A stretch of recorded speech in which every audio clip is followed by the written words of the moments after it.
Macho John Madden. Right now I'm in Vega de Alator, Veracruz State, Mexico.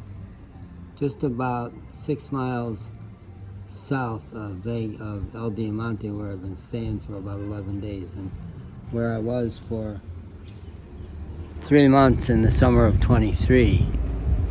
And I'm so happy to be back in Mexico from the United States, where I had to be for 9 months because I got really sick in a place in Mexico where I couldn't get medical care.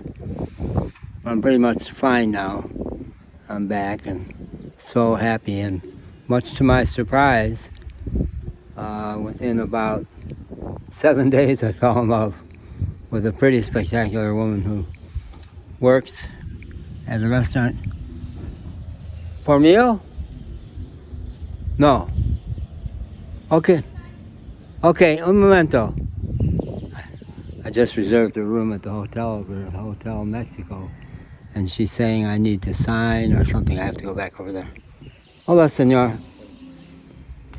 So, wow, what a wild ride it's been. She came after me to begin with. She had been waving and calling hello to me a couple of times when I walked by her restaurant. I didn't make nothing of it. I just said hello.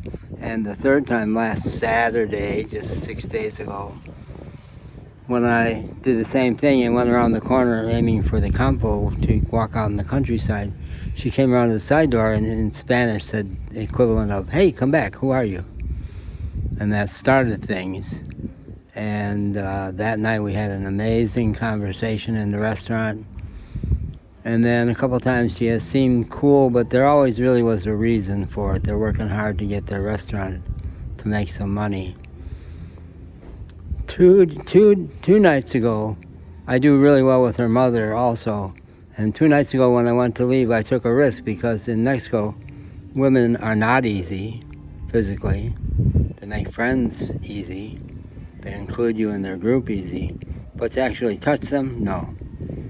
That takes a while. So, but I just spontaneously on a flyer offered her mother a hug. Just opened my arms as if, you want to. And she was shocked, which I was not surprised. But from a few steps behind her, my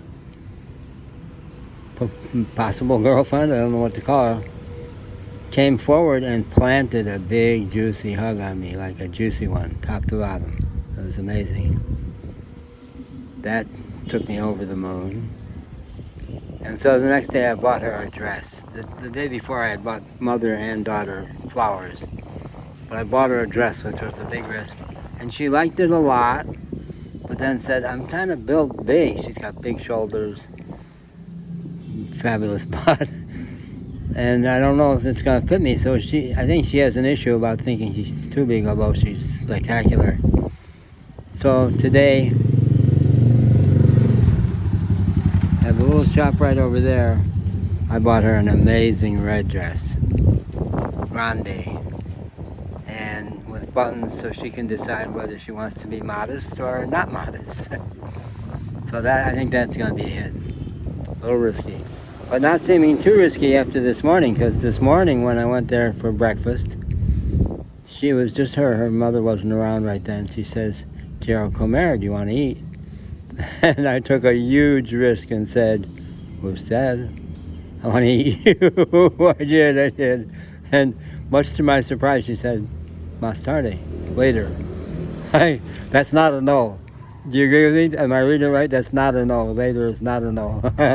And then they opened their Coca-Cola bottles on a little fixture on the wall that's right between the door and the cooler. You have to kind of squeeze in there, and I couldn't make it to work, so she came over to help me, and we were like almost touching, and I was kind of swooning, and she says, "You like close, don't you?" in Spanish. I said, yeah, I do. Oh boy, do I ever. So I've been renting a hotel just right down the street from her where everybody knows everybody, so there's no way she would come visit me there. But she has said she'll come visit me in Vega. And the plan is to be a day or two in the Hotel Mexico here and to be looking for apartments. And there are apartments, I know I've seen some, that look out on the countryside there, and it's hazy today. but they look out of the mountains behind that, and that would be amazing. So that's just what I'm looking for. Each night I ask the stars up above, why must I be a teenager in love? I'll translate that in Spanish for her. I'm not quite a teenager, but she doesn't seem to care about the age difference, which they don't in Mexico so much. Okay, bye-bye.